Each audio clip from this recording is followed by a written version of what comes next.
আমি সাবধানে ট্রেনের পেছনের সিটের দিকে তাকালাম। সেখানে একটি ছায়ামূর্তি একা বসেছিল। মূর্তিটির শরীর বাতাসের মতো হালকা এবং অস্পষ্ট মনে হচ্ছিল। আমি কাঁপতে থাকা গলায় তাকে জিজ্ঞেস করলাম, আপনি কি এখানে একা আছেন? ছায়ামূর্তিটি ধীরে ধীরে আমার দিকে ঘুরল। আমি আঁতকে উঠলাম, কারণ তার কোনো মুখমণ্ডল ছিল না। তার বদলে এক অদ্ভুত হাহাকার ভরা কণ্ঠস্বর আমার কানের কাছে এসে মিশে গেল। সে বলল, শেষ ট্রেনটি যখন ছাড়ে তখন যাত্রী কখনো একা থাকে না। সে তার ফেলে আসা সমস্ত অতীতের স্মৃতি সঙ্গী করে গন্তব্যে ফেরে।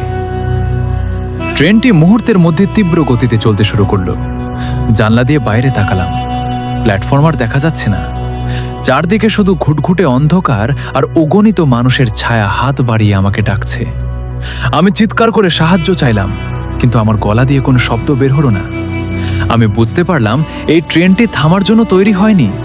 এটি এমন এক গন্তব্যের দিকে আমাকে নিয়ে যাচ্ছে যেখান থেকে ফিরে আসার কোনো পথ খোলা নেই।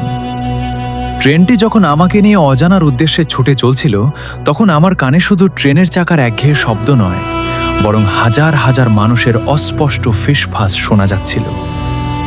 আমি সিট আঁকড়ে ধরে বসে আছি, কিন্তু আমার শরীরের কোনো সাড়া পাচ্ছি না।